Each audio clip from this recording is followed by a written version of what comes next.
All right. Welcome to All Set for Sunday, a podcast for busy and distracted Catholics to be a little more prepared for Sunday Mass. My name is Scott Williams. My co-host is Jeff Traylor. Hey, Jeff. Hey, Scott. I just realized that our chairs make you seem really tall. I am really tall. Not. You not. Our guest today is Father Jonathan Meyer. How are you, Father? It is a blessing to be with you, and I am fantastic. You also have your fan on in your room. Hey, yes, I do. Are you in your office right now, or is this the rectory? This is the office at St. Lawrence in Lawrenceburg, which is the parish offices of St. Teresa, St. Lawrence, and St. Mary. Sometimes we refer to this as the South. The South. Mm-hmm. Southern Dearborn County. Yep. Compared to the North, which would be All Saints Parish, which is the former parishes of St. Joseph, St. John, St. Martin's, and St. Paul's. That would be the North office or All Saints office. Are there three offices, though? No, there's only two. There is the office for All Saints Parish, which was established. We actually celebrated our 10-year anniversary on December 1st, 10 Wonderful. years. So we encourage everybody to pray a decade for the decade. And then and then St. Teresa, St. Lawrence, and St. Mary's have one office here in Lawrenceburg. All right. Before I hit the record button, you were telling me about all the things that were happening. Oh, it's crazy. And so you're 200 years in Dearborn County. Yeah. So January 1st, we took off our 200th anniversary for So St. John the Baptist in Dover is the second oldest church community in the state of Indiana, founded in 1824. And so because of this, the new arrangement of ministry here, we're going to actually celebrate not just that one particular campus, but we're going to celebrate it as a way to celebrate the bicentennial of Catholicism being birthed in Dearborn County. So the entire year, not just a specific date, the entire year is going to be a year of, we're having all 7 church buildings will have an event. They're bringing in a national speaker. So there'll be 7 events with national speakers. We'll have a mass with the Archbishop, but we're doing that in Lawrenceburg at the event center. So it'll be hopefully about 2,000 people at that mass, because none of our church buildings can fit more than 400 people by fire code. But on Christmas Eve, we fit like 6 to 8. And yeah, so we're pretty excited about it. Of course, we have like merch and all of the normal crazy things. We have a passport that we're actually kind of like the Camino for people to have stamped to make sure that they go to all Dearborn County. Exactly. So that's happening. Ars Cafe is booming because it's the cold season, so people like to come and drink coffee. We decorated it for Christmas last night. And then bright lights at St. Teresa, Benedict of the Cross. We have our drive-through Christmas light experience with a 30-minute light show with over 90,000 synchronized lights. We have a lot going on. It's just kind of a busy time of year for us. I love it. I love what you guys do and thinking outside the box. Such a joy. And now that Father Hollowell is pastor in Solidum with you, is he like all in on all the crazy ideas that have existed in Dearborn County for the last? He smiles a lot and shakes his head. So I presume that is like a total affirmation of everything happening. Yes, he is all in. He doesn't have a choice in a certain sense because he lived in the rectory. So I told him, I was like, just so you know, like when you come back a few times on Friday, Saturday, and Sunday night, like you might have to wait in line because our rectory is towards the end of the show. Oh, sometimes, yeah. So sometimes you have to actually like wait in line, and then all of a sudden, like sometimes we are like, "Welcome to Bright Lights," because everybody gets candy canes and coloring sheets, and it's just, I was like, just like they'll recognize it's you, but just drive slowly. Yes. Yeah. Anyways, that's Bright awesome. Lights Indiana is the website if you want to come and visit us. Bright Lights Indiana. We should record an All Set for Sunday driving through. Let's do it in the RV. Yeah. You come. Yes, bring the kids. I mean, it really is. It's a phenomenal prime experience. Listening. Oh yeah, all of the kids and us, and yeah, we'll just set up like live mics all over the RV. So if you come on Friday night or Saturday night, you could come to ours first with your kids and then go to Bright Lights. Ours is not open on Sunday, so you can't do it. But because Bright Lights is only open on Friday and Saturday.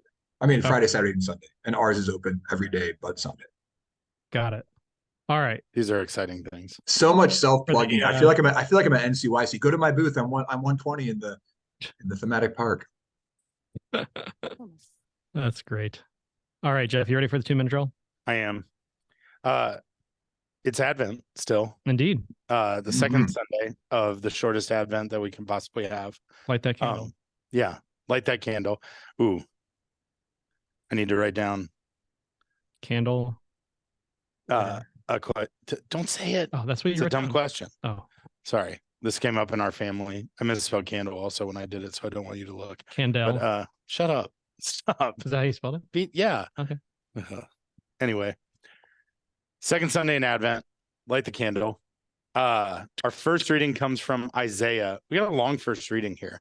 But Isaiah tells us, like, I want to give you comfort and tell you to prepare and tell you to be ready. And weird that we have this theme of preparation that flows throughout Advent.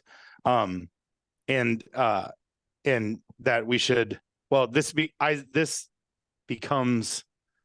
this portion of Isaiah becomes some very recognizable phrasing that we're used to hearing. Like a shepherd, he feeds his flock, gathers lambs in his arms. Talk about a banger, right? But a lot of this phrasing comes out of that song. Go on to the high mountain, Zion, hear of glad tidings. Cry out at the top of your voice, all of these things. So we're asking to be prepared, to prepare ourselves, to cry out, to declare that we are ready for the coming of the Lord, because like a shepherd, he feeds us and prepares us, carries us in his bosom. The responsorial psalm then, let us see your kindness and grant us your salvation. I'm going to call it a pseudo banger. Yeah.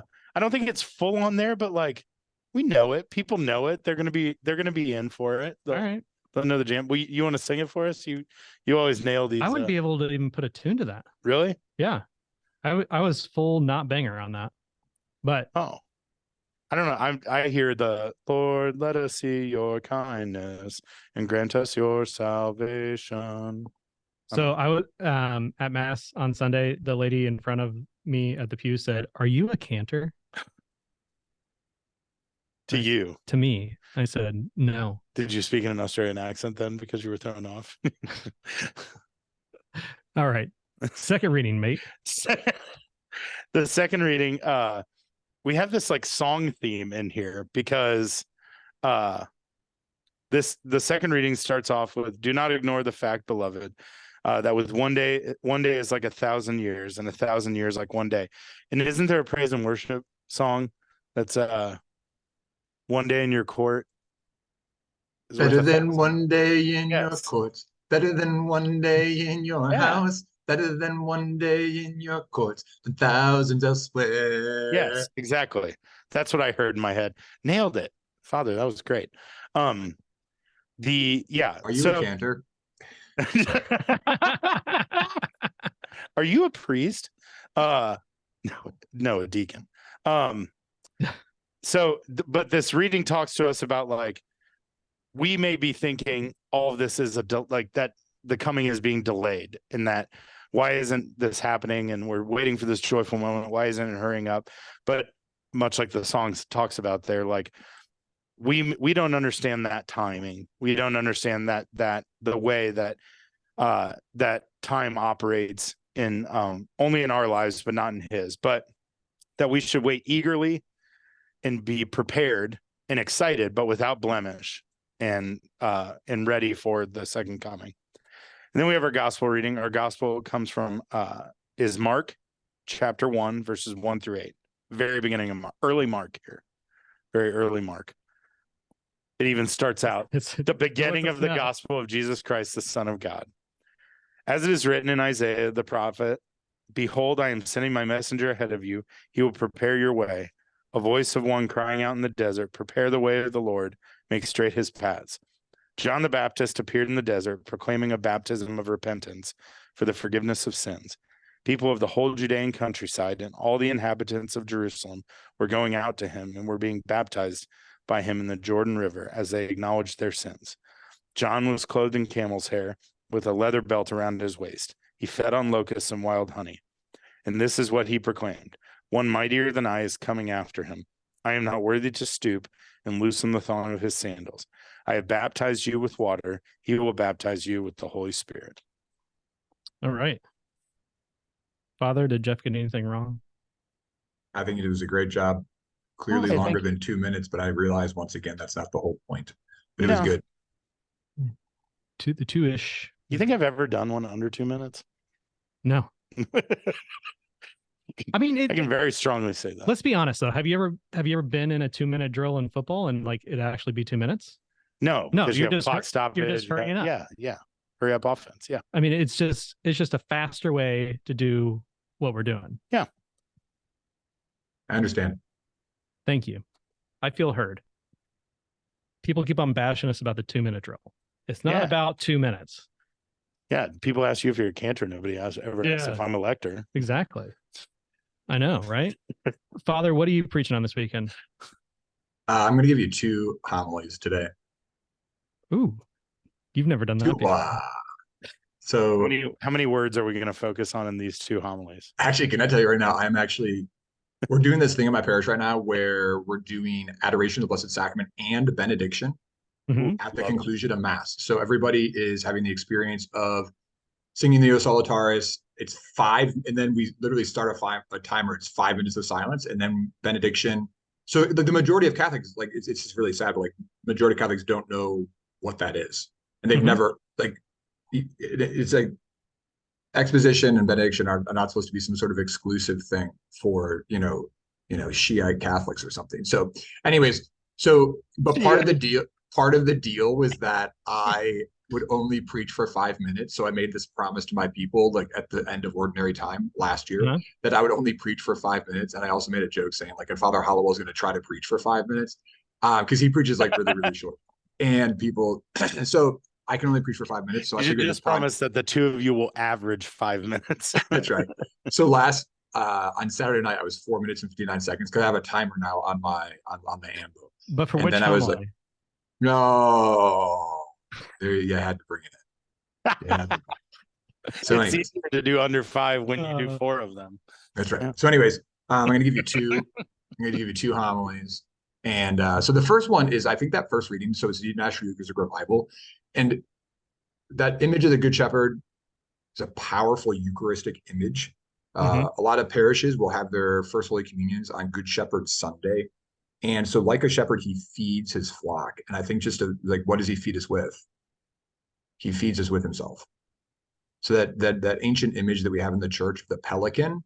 Yeah, I was hoping you're going to say this. Who feeds her young with her own flesh and blood. But then also it says gathering them with his arms. So when we think about like what happens when we receive Holy Communion, I remember being like in youth ministry events, like when I was like a brand new priest, which is the only time I'd never gone to youth ministry event when I was a kid. So all of my youth ministry experiences have been as a grown adult. But I remember. So you never went to youth ministry events as a kid, and then you were ordained and named the director of youth ministry. The director of youth ministry, with Father Bob Robison, who had also never been to youth ministry event. Awesome. But anyways, directors of youth ministry in Solidum. No, that didn't exist back then. But I remember like there was this talk where someone was speaking about what happens at Holy Mass, and they had all the kids like put their arms around themselves, like giving themselves a hug, and we were supposed to just like tactilely just hold ourselves like I'm doing right now, for those of you watching on YouTube. And then we were supposed to just like close our eyes and realize that that's what God does to us every time we receive Holy Communion, that we are receiving this that he gathers the lamb in his arms. And that's remained with me, and he who remains in me and I in him, that powerful exchange that he comes into us, but he also embraces us. It's this powerful image. So I just think that first reading is an opportunity for us to delve deep again into the Eucharistic mystery. But then the gospel passage, sacrament, which can never be unhinged from the Eucharist, is the sacrament of confession.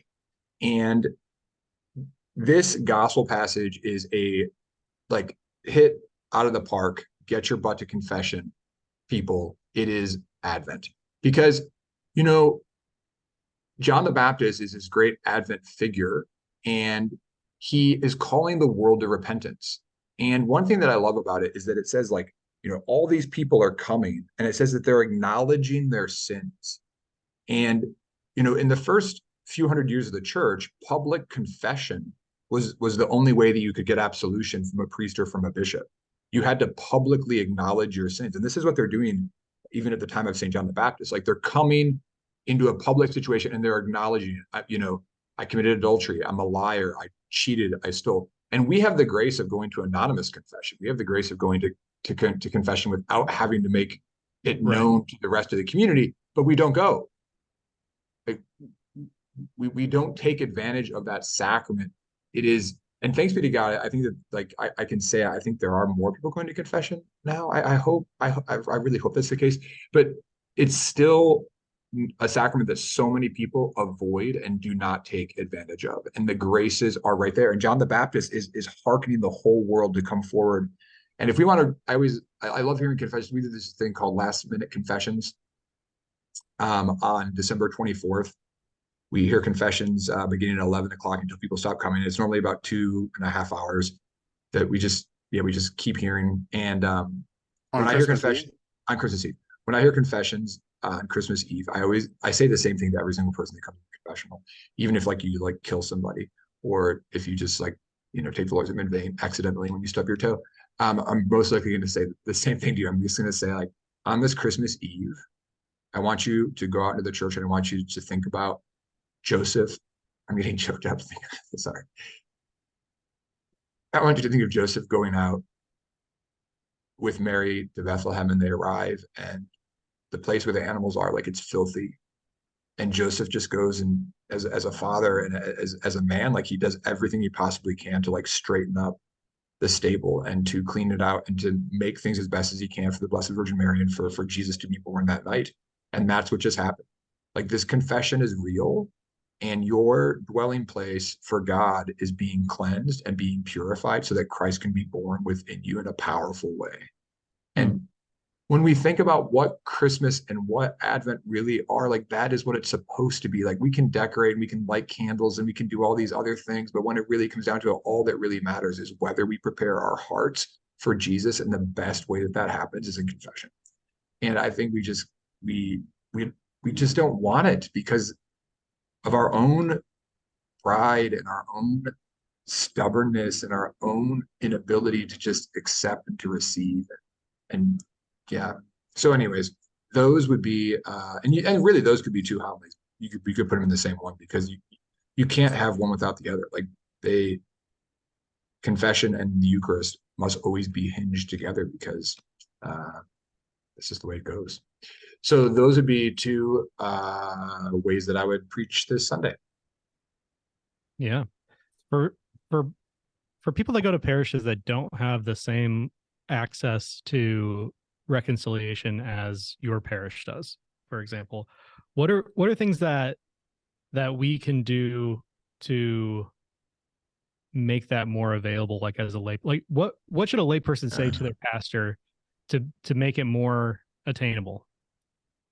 That is such a great question. I mean, I'm serious. Like, I'm like that. Gosh.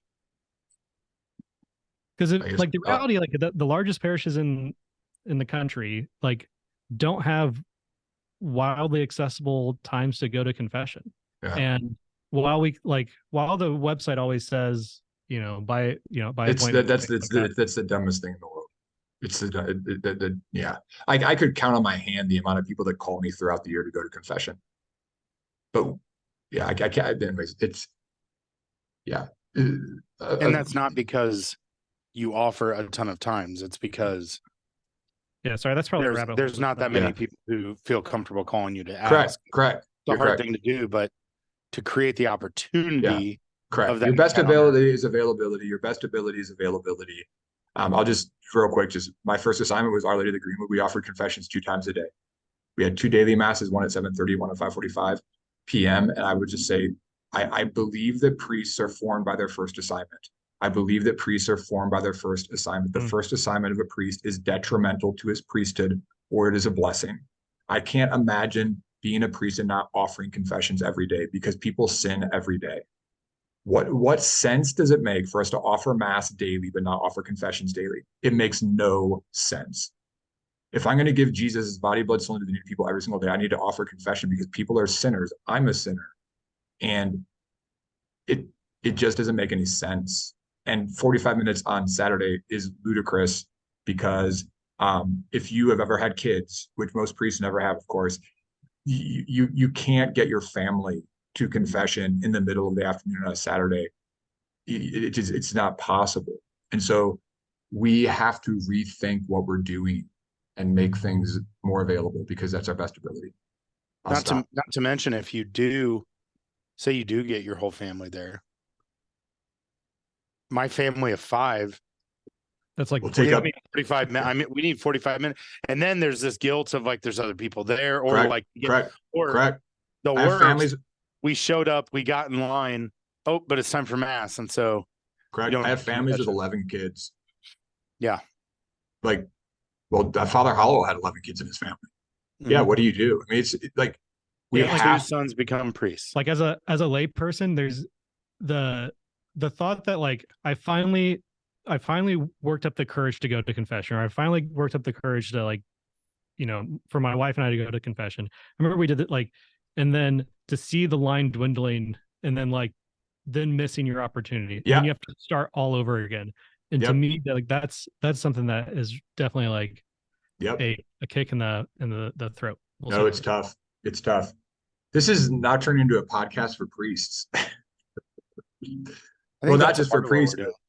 I mean, it's just true. Like we as a church, and I don't know what role you all play except people on parish council and people who have the ability to talk to Father just need to, and Father needs to believe that me just sitting there some days is okay. Like it's okay. Like, yeah, you may have that's what I was going to say. There were probably days that you probably have days where no one shows up. Yes. And thanks be to God for you that. Shouldn't be there. And it doesn't mean you didn't show up. Correct. St. John Vianney, when he arrived in ours, he wasn't hearing confessions. That's why he flogged himself and slept in the church, waiting for his people to come.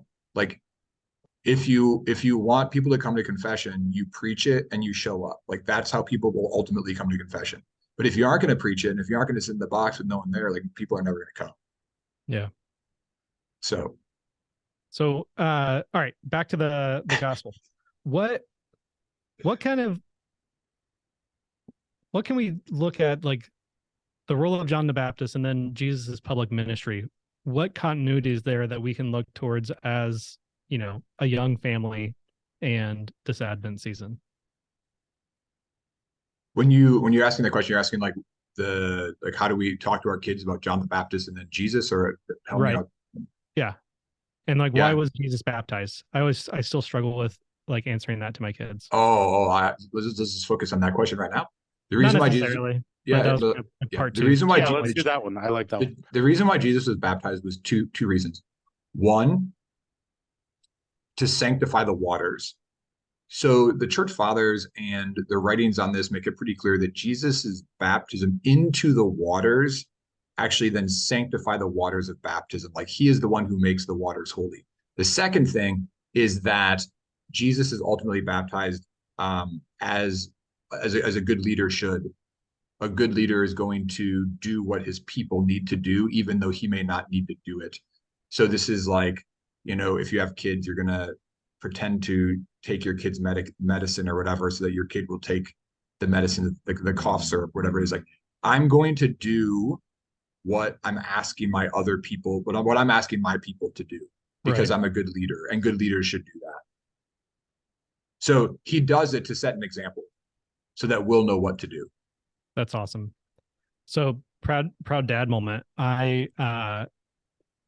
We're doing this thing for Advent where we have like an Advent thing, and like you pull it out and then there's a Bible verse, and then we're getting into the Jesse tree thing, which I didn't know a whole lot about before this year. Like I'm learning this year as a grown up. But my 5-year-old son read a Bible verse, which is cool. And that's really awesome. Like that is awesome. Knows some sight words, but yeah. And then Jeff and I committed last week to reading the gospel every day during Advent to our family. So I'm just liturgically living it up here. I'm pretty proud of myself. Brian, we're 2 days in. You're lit. In my family, we're rotating who reads in my family, but yeah. But I'm then whatever works. leading the family in prayer after. That's fun. Thank you for the two of you practicing in a very true sense your baptismal call of being priest, prophet, and king, and for living out what should be happening in every Christian home. Like we should be living by the Lord. Yeah. I feel like it's the rest of the year is one bucket. Like green is one bucket, and then Advent and Lent, you have like all these things to help you. Yeah. And like, yeah, I don't know. No, we just need more. Yeah. And a huge piece of that is priests like you, Father, like us having friends like you who hold us accountable and challenge us and push us. I mean, we've joked about it before, but it's why Scott and I started the podcast, because we enjoyed talking about the scripture together, and we thought, what if we could trick our priest friends into doing it with us? Yeah. And we'll just call it a podcast. And yeah. And then we've continued to do it, but I know that it has made a massive impact on my family. So, yeah. Well, you've tricked me. Yes. Idiot. Thank you. All right. Dumb questions. Dumb questions. First dumb question. Your synchronized light show that you have down there. There. Is it synchronized to music? Yes, it's synchronized to Christmas songs that are actually about Jesus. So most synchronized light shows, So you haven't worked in Ice Ice Baby into it at all.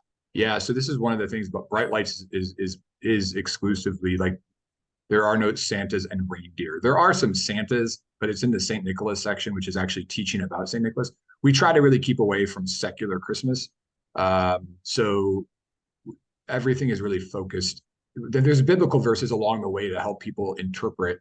And we have this section called Decoding Christmas, where we go through and decode like a Christmas wreath that actually exists to talk about God, whose love never ends. And anyways, it goes on and on and on. But ultimately, the light display at the end, they're all patriotic. They're all religious songs. The last one is patriotic because we love America a lot down here. So there is a patriotic song. Go USA. Awesome. All right. Is it on the radio? Like, yeah, you put it. You tune your rate. We also do have speakers because like little kids will get out of their cars and dance and stuff. It's totally fun. This is where I thought maybe there would just like the closing was Ice Ice Baby, and I was imagining driving by the rectory and just seeing like the shadow of you and Father Howell behind a curtain. Yeah, the two of you just it's like on Home Alone. Yes. Yeah, you guys doing that with like a fake projection would be a hysterical thing if people came and thought you two were just dancing behind I'll work the on that. Yeah. Clearly anyway. For next year. Okay. This is serious. Let's talk candles. Advent candles. Is there a proper order? Not color order, but like rotation around the wreath that Advent candles should be lit? Yes. So this is actually something that is very confusing for people on the first Sunday of Advent, and they all need to listen right now. So the proper order is violet, violet, rose, violet. Some people would say purple, purple, pink, purple, but violet, violet, rose, violet, which means that the proper candle to be lit is the one that is a cross, not next to, across from the rose candle. So your proper order is going violet, violet, rose, violet. If you light the candle directly next to the rose one, you end up with a problem. I would where in our archdiocese can I file a formal complaint against my pastor for the second year in a row lighting the wrong candle on the wreath or letting the servers light the wrong candle on the wreath? Father James, right? Is it with Father James? Can I would think Father James, but however, Advent wreaths aren't really technically a Catholic thing. Technically, it actually came from like the Lutheran tradition. We've kind of allowed it. Who is the Lutheran I can file this grievance? Martin? Yeah, exactly. But yeah, I mean I will put up my own theses. That's right. You nail it to the door. But yeah, yes. It does. That would be the proper thing. Now at the Meyer house, we would light. We were very faithful to lighting the Advent wreath every single night at dinner. And my mom insisted on us every single night lighting a different violet candle, so they would all burn down evenly. So that was the Terry Meyer tradition. So that next year, when you took your candles out, you could still possibly use them. I have no idea where our Advent wreath and candles are. I Oh my asked my God, wife they that the other day, and she said, melted in the attic, probably. Well, I asked my wife, I've made that mistake before, and I'm pretty sure that I didn't put it in there, but I don't know where. but haven't you moved since last Christmas? No, I moved Yeah. in November, Oh yeah. and I remember using it there. Hmm. Maybe it's up on that like little shelf in your living room that nobody can reach. Maybe. I asked my wife the other day where our Advent wreath was, and she said, I got rid of it and I was looking for a new one. I just haven't found one I like. I was like, well, what if we just get one? And then we can work to find the one you really like. Because I know my wife, and Yeah, God bless her, she's particular. that's on my list today. Okay, that was really great info. I will be filing a formal grievance. With the Lutherans. Yes, with the Lutherans, with Father James, probably Father Eric Johnson as well. I would throw Father Pat in that as well, just because Father Pat Beidelman, Monsignor he's Stump. the grandfather. I'll CC all these people on my formal grievance to Father. Where was his first assignment? Who? Rome? Is that what they do in Rome? No, it was his first assignment was not in Rome, but that would have been fun. Oh, yeah. Okay. His first assignment was Saint Malachy, where he learned these bad habits Yeah. of candle lighting. So our Advent wreath in our church is angled, and I often think that candle gets lit because it's the shortest one. It's just the easiest for the server to light. But just because you do it wrong at one mass doesn't mean you just keep doing it wrong. Anyway, I have feelings. Last question, Father. You know anywhere I can order locusts and honey as a gift to give people for Christmas? I think that would be really fun. That is a fabulous that's question. A thing? Like locusts and honey. I wonder. I would imagine if I look it up right now, that you probably can buy it. I'm a preferred customer with eBay, which I know might surprise you. What? Part of the reason I asked is because last year on this podcast, we during Advent we discovered frankincense scented hand sanitizer. We did, and there's still some around my office. We've got some in our office. They do not have any. It doesn't look like there's any on eBay. So I'm not sure what to tell you on that, because that's the only place that I buy things. There's a book called Locust and Honey, but I'm pretty sure that's not what you're talking about. I didn't know. Anyway, yeah. I just thought, well, that'd be a fun delicacy to try. Yeah. Did we close the loop on the moon, or do we still need to ask that question? Do we have enough chaplains to go to the moon? Oh, we have at least 2. We're 2 for 5. Okay. Well, I'm a faithful listener. I'm all in. I mean, seriously, I go to freaking World Youth Day and sleep, shower over commodes. So all in, yes, get me there. No commodes in space. No. I think there's commodes. I think just a funnel. Oh, okay. Yeah, there's like a vacuum thing or something. Whatever. Seems efficient. Yeah. But I would offer it would be chanted, of course.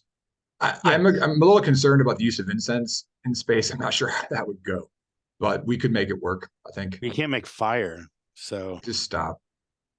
Yeah, I don't, because I do have can I say the last few weeks that I've been listening to this podcast and I've heard that question, like those are the thoughts that have been going through my mind.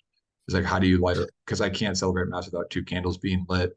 And what happens to the precious blood? That's a good question. What happens with does the precious blood stay in the chalice, or do I need a lid? Because I do have a lid for one of my chalices that I use like outside, like at camping masses and stuff like that.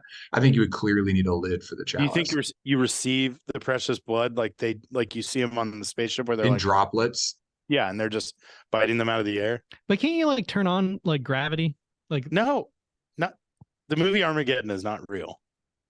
I don't know. These are great questions. Turn on gravity. I don't know. Like, did you think the movies when they do that on spaceships is real?